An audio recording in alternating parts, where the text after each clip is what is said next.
Greetings, everyone. Welcome to our exclusive Global Leading Voices webinar campaign. We are delighted to have you join us here today. Please be informed that if you have any questions during the presentation, you may type them into the question box in your control panel. The presenter will answer your questions at the end of the presentation accordingly. Now, without further ado, we will turn the time over to our presenter, who will begin shortly. Hello, everybody. I hope you can hear me well. Welcome to the PECB webinar, GDPR versus US regulation, the differences and commonalities with ISO 27701. My name is Toks Oyegunle, and I will be presenting this today with my colleague, Samuel Plantin. Hi, everyone. I wanted to start with an agenda just to take us through what we will be talking about over this hour and to also frame in your minds the content. So we'll start with an introduction to both of us. We'll go on and talk about a brief introduction to the standard. What exactly is 27701? How does it work? What do we use it for? We'll probably put that within the context of a privacy management maturity map. Excuse me. And then we'll talk about the benefits of implementing a PIMS, a privacy information management system. We'll talk a little bit about the structure, just so you see what exactly you get with the standard, how exactly you can use the different components within the standard. And then at that point, I'll probably hand it over to Samuel, who will then talk about the GDPR US regulations, probably start with a few basics, then do a high-level GDPR provisions, and then go a little bit deeper into the GDPR, US laws, ISO 27701, the similarities and the differences. And then at the end, we will probably take any questions that you may have. Okay. A quick introduction for starters. My name is Toks Oyegunle. I'm a privacy and cybersecurity management specialist. Probably been doing this about 27 years now, industry experience. This spans information technology, project management, privacy, cybersecurity. These days, I work more as a principal consultant. I work as a coach to professionals, and I also do a lot of non-executive director type stuff. Specifically to 27701, however, I've helped many companies use that to achieve GDPR compliance, CCPA compliance, help companies through audits, and also done quite a bit of training around that. I have multiple certifications across privacy, security. My background, however, is in tech. So I studied computing, studied business systems analysis, and I'm a Harvard Business School alumnus. I'll hand over to Samuel to do a quick intro. Yes, thank you, Toks. So I'm Samuel Plantier. I'm a privacy counselor at Outbrain, a digital advertising company, and I have less experience than Toks, but hopefully enough for this webinar. I'm a data protection expert and an intellectual property and information technology lawyer with 6 years of experience. I started I practiced as a lawyer for 2 years, and when I moved to London, I moved to consultancy for quite a few years as well, and now I'm in-house privacy counsel. I focus especially on consumer and competition law issues in the digital market, AI, data ethics, the articulation of blockchain technology with data protection requirements, and of course, digital advertising. This is what I'm doing now at tech, e-privacy, etc.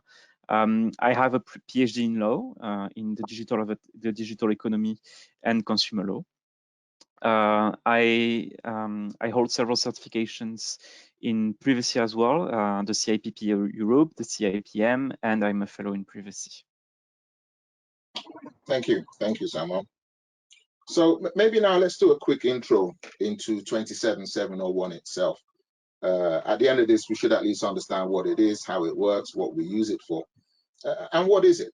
Well, it's a relatively new ISO standard. I think it came out around 2019 when the ISO organization realized the need to probably enhance the existing 27001 that people are more familiar with to include requirements for a privacy type system. Can you still hear me? Okay. Yes, absolutely. Sorry. Good. So it gives us a specification for a privacy information management system as an extension to the information security management system, the ISMS, that we would typically have with the 27001. Obviously, it's a globally recognized international standard, which comes with the credibility and kudos, with having an ISO certification or standard for your organization. But like I said earlier, it's based in information security. So it's an extension to the 27001 requirements for an ISMS. Now, I do get a question a lot of the time, and I'll quickly answer that here, where people say, oh, if it's an extension, does it mean you have to have 27001 before you can have 27701? And yes, that is the case. However, it does not mean that if you don't have 27001 before, you can simply do both together at the same time. But it does sit on top of 27001. As a standard, it's regulation agnostic. And what do I mean by that? I mean, it's applicable broadly to multiple regulations. So you can use this as part of your compliance efforts, whatever the privacy regulation you are complying with. So it may be the GDPR in the EU, it may be the UK GDPR, or the DPA in the UK, or the CCPA in the States, or even in Brazil. You can use 27701 as a key part of your privacy information management system. Okay. It can be independently audited, which means, just like we can do with 27001, we can get a certification body, come in and do an audit, and we get our audit certificate, which says, yes, our privacy operations are now fit for purpose. But having said that, some people simply use the standard as a benchmark. So they align with it and don't necessarily get audited against it, okay? One thing I thought I'd close on here is clients are now increasingly asking for ISO certification as a way to confirm people's privacy efforts. So prior to this, what we could do is just send a questionnaire or maybe come in and do an internal audit. But now people are saying, well, do you have 27701? It's starting, and I think we will see more of that with time. Okay. But I thought we could situate 27701 within the context of a privacy management maturity map or a journey. So if you look at this graphic and you look at the left side, you see a lot of red, a lot of distrust, which is where companies do not have any privacy resources, any people, systems in place. And you see you go through 2, 3, and 4 when you start to spend minimal time on privacy issues. So privacy is more of an afterthought than a mainstay of the organization. And different companies tend to fit in one box or the other. Sometimes they might straddle 2. Okay. But by the time you get to 3, you're starting to have some sort of a structured approach to privacy. You may be following some sort of framework, but you're not really compliant with any particular regulation yet, at least not fully. When you start to get to 4, you have a framework, you also have a regulation. So you may have a privacy framework, you may have the GDPR, for instance, you may have the CCPA, which you are now using to build a robust type of compliance program. However, it's regulation based, and at the level 4, it's still internals, which means it's all driven by what your DPO or CPO does internally and your privacy team. However, when you get to 5, now you've actually got a standards-based privacy information management system. This is when you've implemented 27701, okay? What do I mean by externally compliant? It means now, if you've implemented 27701 and you've now been audited and certified against that, then you have documentation which can now prove your assurance to any third party. It may be a supplier, it may be a competitor. Anybody can now see that, oh, whoa, these guys are on top of privacy, okay? And I thought if we looked at it that way and you saw that 27701 comes in at the way end, right, you'd see why and how it's such a big deal, really, in terms of privacy, okay? What are the benefits? I thought we'd talk briefly about a few benefits of this, and clearly it's got a risk-based approach, so you identify your risks. We look at the control objectives, the controls themselves that we use to mitigate those risks. But it also creates, increased structure for data protection activities. Like every other standard, it's very prescriptive as to what we need to do. it's very demonstrative as to how we need to do it. The good old showers, I guess, the 27,001 boards on the call, I'm sure would relate to, where it specifies the organization shall do this, which means it's an obligation, not some advice. Okay, it supports compliance with the GDPR, but in addition to that, all other privacy regulations. Okay, and it facilitates a culture of continuous improvement. Okay, it makes sure we have personal data management as part of our culture, either via ongoing training, awareness campaigns and sessions and things like that. And the final point is what we referred to earlier. It provides increased independent assurance. So once you've gone through an audit, you've got your certification sorted out, it's almost as if, you know, you've got something that can go on the website, which gives everybody that assurance that, no, this organization definitely have taken privacy seriously. Okay. Okay. Let me go on. So here, I wanted to just talk about the scope, the structure, actually, starting with the scope. But as many of you may know, 1 through 4 here is actually standard for most ISO standards that we have, okay? So I'll probably start at number 5 and try and explain. So as we know with 27001, we have the requirements for an information security management system, okay? The 27001 being the precursor, obviously, to 27701. But then we have 27002, which provides the guidance. So 27001, think of it as telling you what exactly is expected from you. 27002 telling you, you know, this is probably a good idea, consider this, consider that. Prior to this, there were 2 separate standards, 27001, 27002. With 27701, they've both been merged. So with the one standard now, we actually get the requirements for the PIMS, for the Privacy Information Management System, and also the guidance for the PIMS. Okay. When you go to 7 and 8, you now look to see, and this is where it speaks more about 27002 and more specific guidance, but now it takes into account the context of your role from a data protection standpoint. So are you a PII controller? Are you a PII processor? And then it looks at it through different prisms. So if you're a controller, you'd look to number 7. If you're a processor, you'd look to 8. And if you do both, like many organizations do, then you would need to look at both, but within the context of your role at the time. Okay.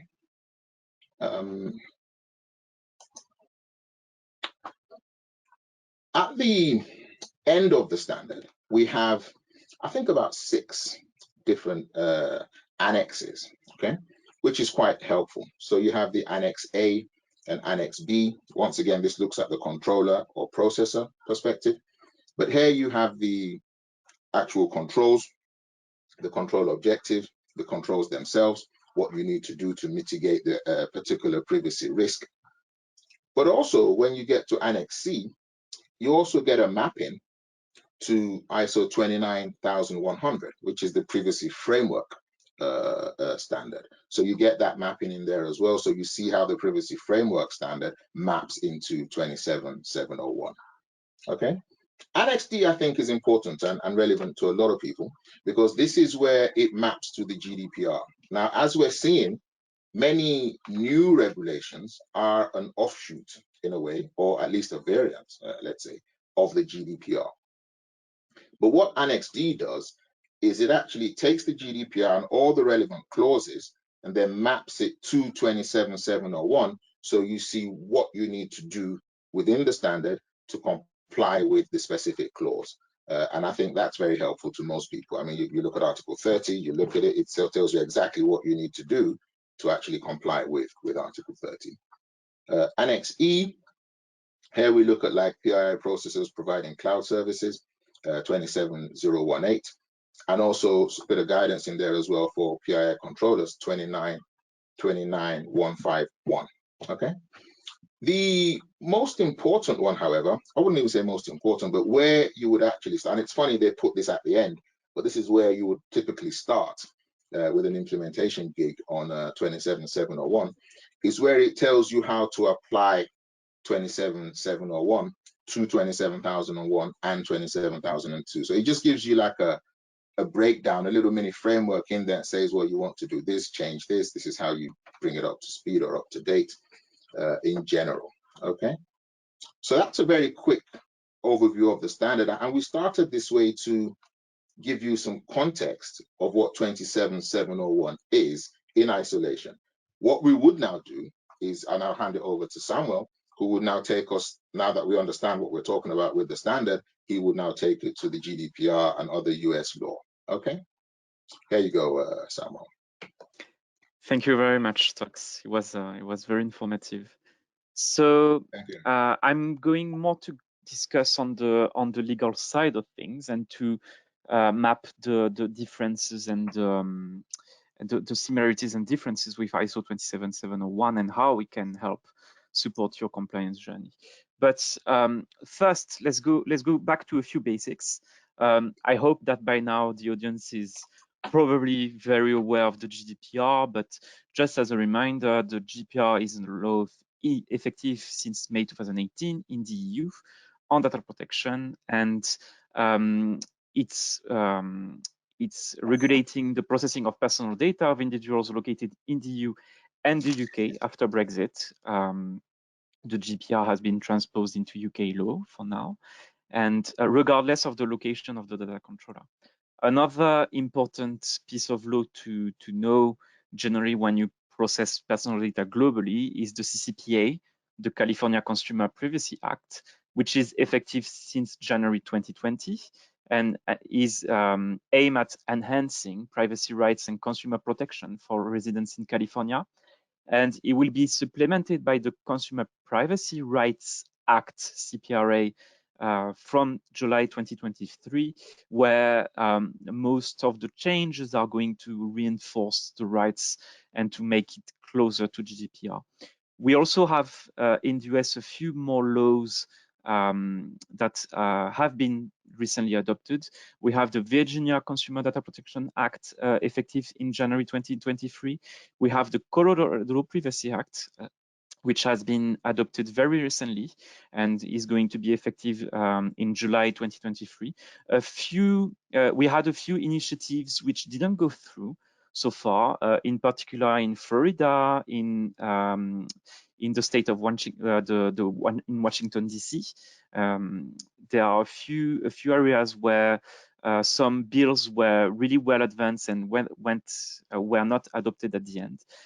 As an interesting initiative I've picked up for this webinar in particular is that there is a bill in Ohio on privacy, which would require data controllers to have an IST compliant privacy program, which is a fairly interesting one, different than ISO 27701, of course, but a fairly interesting initiative where you have to, controllers actually have to implement a framework, a proper privacy framework. Next slide, please. So in terms of certifications and codes of conduct in general. So although the GDPR provides for codes of conduct and certifications, there is actually at this date no general tool that has been approved so far. There are a few sector-specific initiatives, one in cloud services, one in cloud infrastructure service providers, or also for data protection officers. You can certify as a data protection officer in France in particular.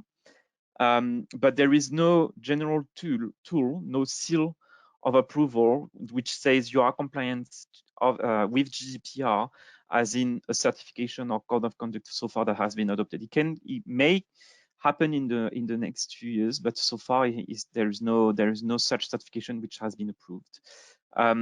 There is also the NIST privacy framework I was talking about earlier. So what is the difference with the ISO 27701? So the first one is the NIST privacy framework is issued by NIST, which is a US institution, and it's more a privacy framework. It's a voluntary tool to help organizations to identify, assess, and mitigate privacy risks for their privacy program. So it's not a certification, it's a tool to help you to identify and to assess the risks. So it's a different tool that you may use as an organization. And finally, you have ISO 27701, which Toks talked very extensively about. So I'm not going to add on to that, but it's an extension of ISO 27001 standard to cover personal data processing. And it's not just a GDPR certification, it's a separate tool. Next slide, please. So what are you going to find in GDPR and how you can map that against ISO 27701? So the GDPR is going to cover the material and territorial scope, is going to give a lot of definitions and principles that you need to have a lawful purpose. You need to identify the correct legal basis for your processing. It's going to tell you, it's going to define consent, what is constitute valid consent. It's going to have a few provisions on children's data and what are special categories of data, sensitive information that you need to protect more than regular personal data, and also to have some special reasons, special grounds to process. Then after, you're going to have all the data subjects' rights, so information, access, rectification, erasure, restriction, data portability, the right to object, and also the right to object to automated decision making, and to ask for an explanation on the logic involved in AI and algorithms, which is a very interesting one. You're going to have provisions regulating the different roles of parties, controller, joint controllership, processes, their respective obligations as parties. Next slide, please. You're going to have the obligations such as you need to maintain, to capture and to maintain your records of processing activities, to implement security measures, although the GDPR is fairly high level on security measures. It gives some guidance like pseudonymization, anonymization, encryption, but it's not as granular as ISO 27701 is going to be on this matter. So the ISO 27701 is actually a really useful tool for that, because the GDPR is pretty high level. It's fairly normal coming from a law, because if you input too detailed, too granular security measures into a law, it's probably going to be obsolete in a few years. So it's pretty normal that the GDPR stayed fairly high level on this matter. You have everything that's going to be around personal data breach notification to data protection authorities and data subjects. You're going to have obligations around privacy by design and by default, DPIAs, data protection impact assessments, which are a tool of privacy by design. The situations where you have to mandatory situations where you have to appoint a DPO. The rules around international data transfers, which is also a huge bulk of compliance at the moment when you want to transfer data outside of Europe with the Schrems case. And then you have all the regulatory provisions around enforcement, the European Data Protection Board, the one-stop shop, etc. So what can we say about GDPR, US laws, and ISO 27701? In terms of similarities, interestingly, the GDPR and ISO 27701 overlap in many areas. Many of the controls, most of the controls you are going to need under ISO 27701 are actually enter into the accountability requirements you're going to have under GDPR. And so it's a very useful, ISO 27701 is a very useful tool to map what you need to do against GDPR and vice versa. So as Toks mentioned, there is the Annex D, which is mapping the different articles of the GDPR with ISO 27701. So it's a very useful tool on that. And it's going to be mostly the same with all US laws, really. Because you are going to have with the CCPA, the CPRA, the Virginia Consumer Data Protection Act, and Colorado Privacy Act, many obligations under these laws, which are generally a bit less strict than GDPR, are going a bit less far than GDPR. Many obligations under these laws are going to be captured by the controls of ISO 27701. So this certification is absolutely useful to map your requirements and to help your requirements. However, there are also some differences. And as a data controller or data processor, you need to be aware of these differences, because the first thing is that ISO 27701 takes a definition of personally identifiable information, which is very different than the one of the GDPR. You're going to have much more stricter personally identifiable information, generally going to cover what is considered direct identifiers under GDPR, and not personal data overall. Personal data under the GDPR is much broader. It's going to be indirect, it's going to be indirectly identifiable data, some referrers, some identifiers, cookies, for instance, as well, are going to be captured into this definition. So the GDPR is much more broader in terms of the obligations you need to have, whereas if you only focus on the definition of ISO 27701, you're going to only focus on the data that is generally considered personal data, such as names, date of birth, address, etc. The GDPR is much more broader. The second thing to know is that ISO 27701 is a list of controls. Ticking the box, ticking a control or meeting a requirement doesn't mean that you are compliant with GDPR. So for a very good example for that is under ISO 27701, you're going to see, do I have a retention policy in place? Yes. So you are meeting the requirements under 27701. However, it doesn't mean that your retention period is adapted or proportionate. And it means that you could still be fine under GDPR because you are keeping the data for too long, for instance. Having a data retention period of 10 years might not be compliant in some countries where you should more expected to delete the data after 5 years.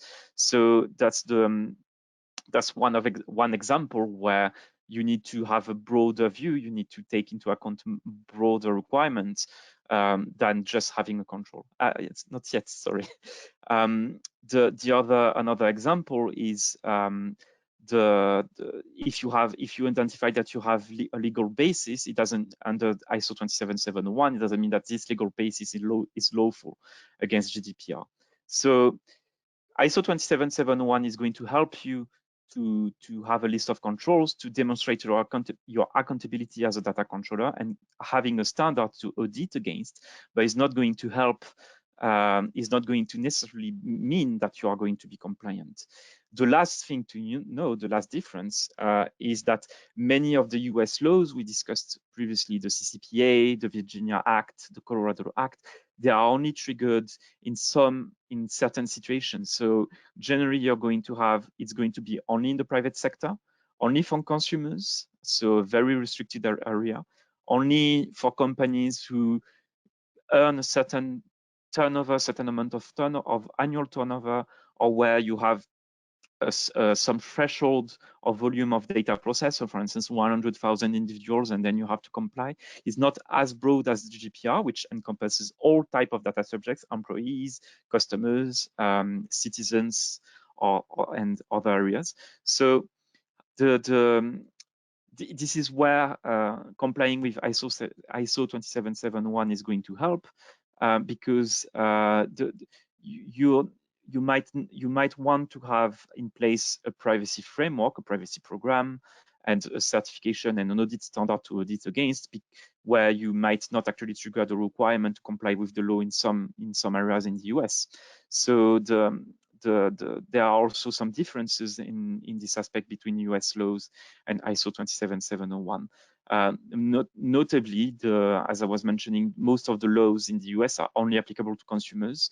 The CPRA will be applicable to employees later in 2023, but it's pretty uncertain still, because there are a lot of pushback from companies in the US. So most of the time, it's only going to be applicable to consumers.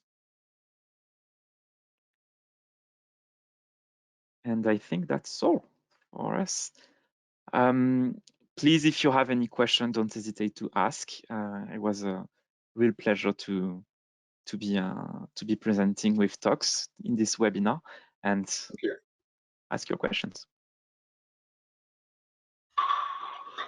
Thank you, Toks and Samuel, for delivering this very informative webinar. PCB offers training and certification courses, which will show your dedication in implementing and managing privacy-related frameworks, and most importantly, you will get recognized worldwide. Now, before moving on with the Q&A session, I am happy to inform that the newest PCB training course, Ethical Hacking, is coming soon. This course will help you in safeguarding the networks and systems of businesses and governmental agencies, amongst others.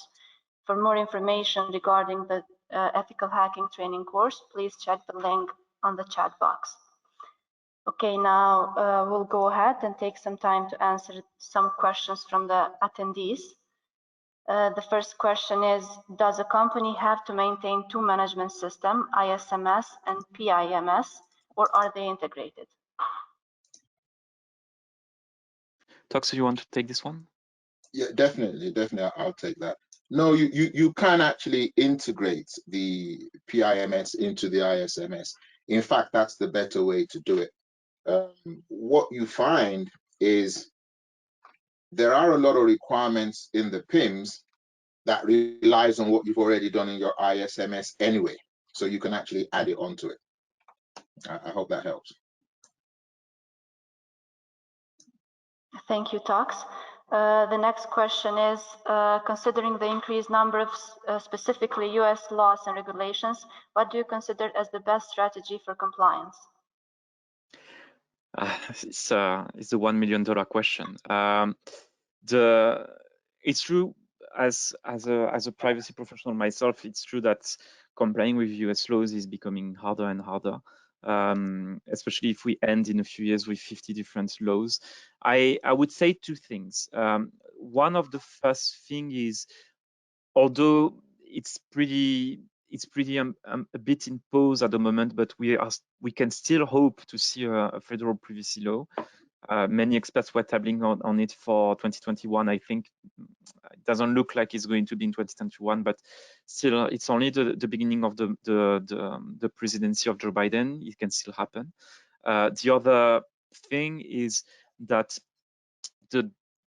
generally the laws in the US, which have been adopted so far, the Colorado Act, the Virginia Act, and the CCPA, are not excessively different from one another, and you can reasonably comply with one and be relatively assured that you're going to comply with the others. But generally, as a strategy for compliance, if you don't want to look at everything, one thing to know is that generally complying with GDPR is going to, because it's a very strict requirement, complying with GDPR means that if you have to comply with US laws, you're always going to probably end with lesser requirements in the US. So complying with GDPR will be already a very good start. There are a few nuances you will always have to look at, especially the do not sell my personal information button in California, which is very specific, and you will always have to, you won't be able to have a one size fits all approach. But complying with GDPR is probably one of the best approach you can have if you don't want to have a look at every specific law in the US. Okay, thank you, Samuel. The next question is, how do you distinguish between GDPR and US regulations? What is the main difference? And would complying with GDPR take care of all US regulations at this moment? Okay, so it's a bit the same. I was a bit covering that, but I would say one of the main differences between GDPR and US regulations in general is what I was covering in my presentation. The US regulations in general are going to cover only consumers, and with a thresholds of revenue or volume of data subjects.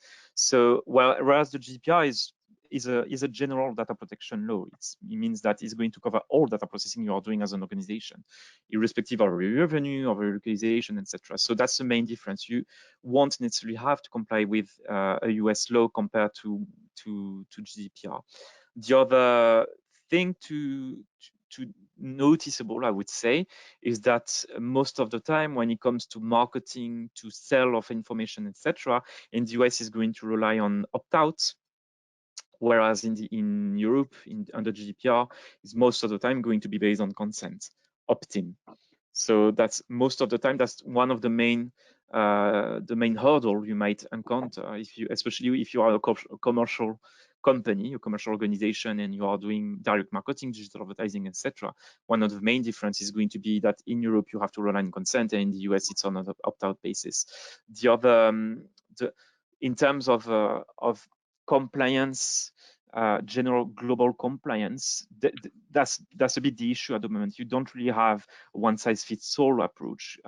Complying with the GDPR in the first instance is going to give you a reasonable assurance and robustness in your privacy program, so that you know that in the US you will only have to make very small adjustments. You will probably still have to make some, especially under in California again, where you have very detailed requirements, very detailed and granular requirements in terms of the information notices you need to provide to consumers on do not sell my personal information, etc., which have to be labeled exactly in a precise way to be compliant, which you cannot capture under your GDPR obligations solely.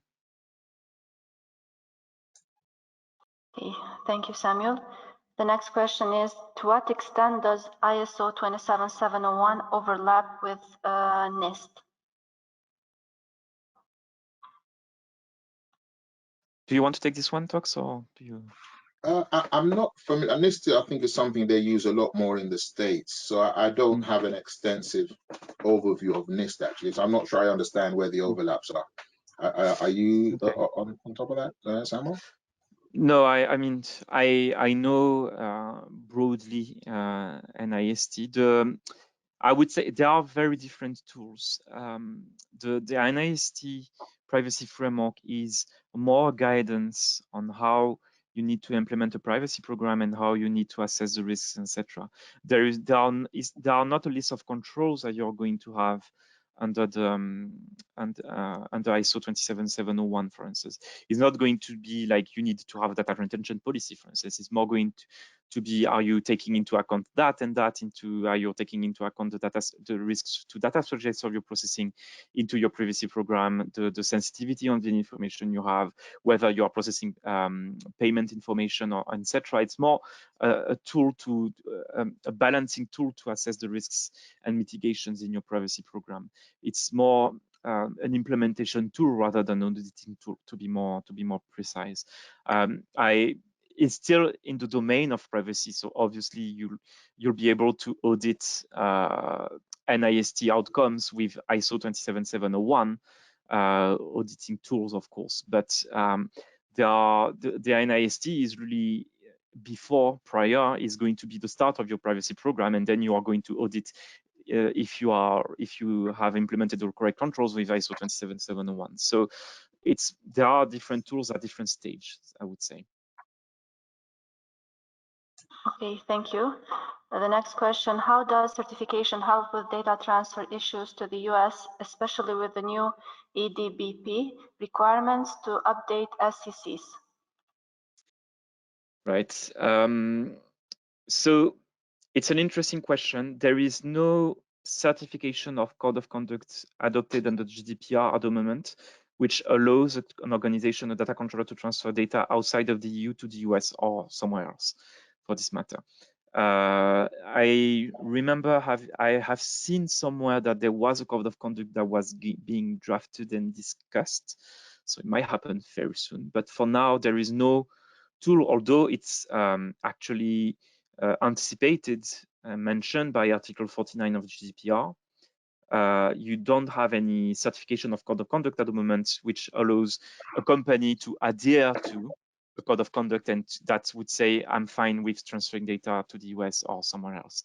So that's the first thing. The other thing is that under the new guidance of the DPB and the new standard contractual clauses, where the country of destination where you transfer your data, you must implement supplementary measures if there is a risk of mass surveillance in this country, which includes in the US in this case, as we all know after the Schrems case. So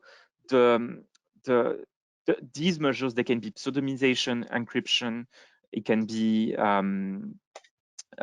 it can be not sending some data into the US at all. It can be implementing the right contractual provisions to challenge all the requests you may have from, I don't know, intelligence services or whatever. Having an ISO 27701 certification may help in terms of demonstrating that you have implemented sufficiently robust security measures, etc., but is not going to be all of your demonstration to transfer data outside of the EU. So it's going to, again, it's a useful tool.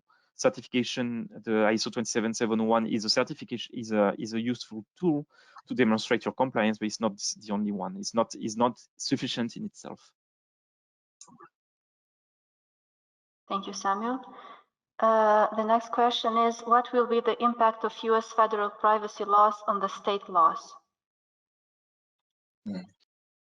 It's a good question. I don't know. It depends how the federal privacy law is going to be adopted. It might probably, if there is a privacy law adopted, it will be probably with the objective of replacing all the patchwork we're having between the different states. So it will likely supplement and supersede state laws, but it's really a guess in here. I'm not sure. Okay, thank you. What tends to be the greater consequence of a slow take-up for GDPR and privacy framework? Is it financial penalties or loss of customer confidence?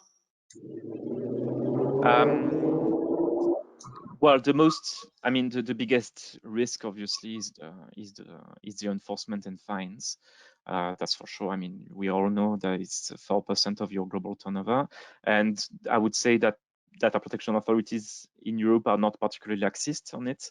Although they are not distributing fines to every breaching company, but we've seen very huge fines to British Airways, to Amazon, to Google, several 100 million euros fine from time to time. So the financial consequences are real, but more than that, I would say that the risk of reputation and beyond customers, the risk on your reputation as a damage to your brand is really, really important.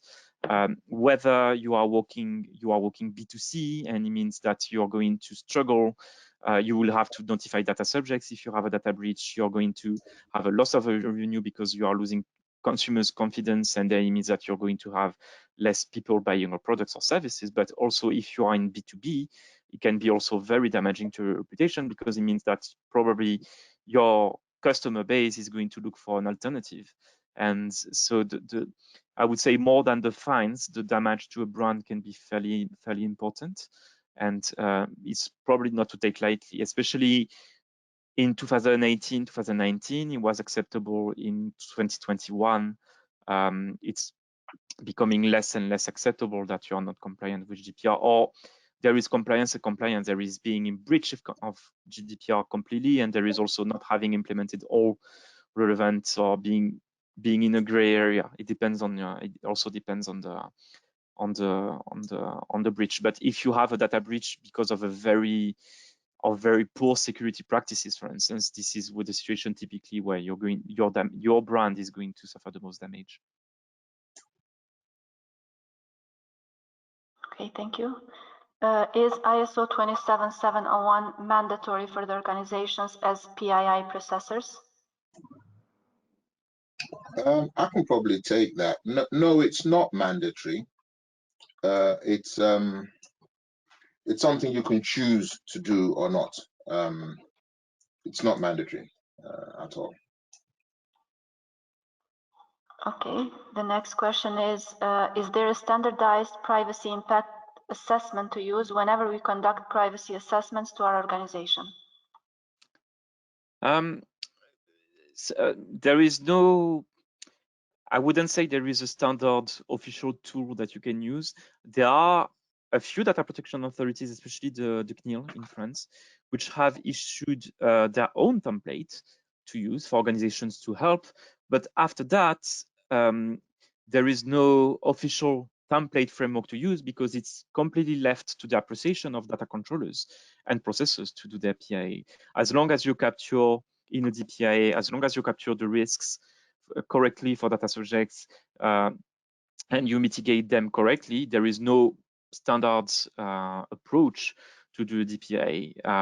You have a lot of companies, a lot of consultancy, etc., which provide a very useful templates, very useful methodologies and approaches to do it. Some data protection authorities which have captured which have also delivered tools, standard templates to use, but after that, if you want to change them and to more suit your needs, it's absolutely fine.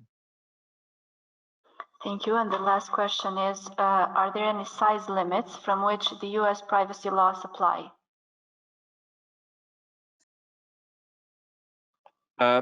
So there are I'm not sure I understand the question correctly, but there is no higher threshold limits, if that's the question. There are some lower thresholds where as an organization the different privacy laws are going to be triggered. You need to look at each of them. I don't know these limits on the top of my head, but generally you're going to have a double threshold, which is going to be either one or the other. It's going to be a volume of data subjects. So for instance, if you process, I'll say 100,000, the data if you process personal data of more than 100,000 California residents, you're going to be subject to the CCPA. Or if you are doing, I don't know, more than $500,000 revenue turnover in California, then you're going to be subject to CCPA. It's not these figures. Please don't take them as they are. They are just examples, but these are the common thresholds, and they vary between Colorado, Virginia, and California. So you need to check in each of these states, depending on your situation, the revenue and the volume of personal data you process in these states to see whether or not these laws are applicable to your situation. Okay, thank you, Toks and Samuel, once again for presenting today, and thank you everyone for attending today's webinar. Please be informed that this session is recorded and will be posted on our website and YouTube channel along with the slides of the presentation. Thank you all, and looking forward to having you on our upcoming webinars. Thank you very much. Thank you, PECB, for the webinar.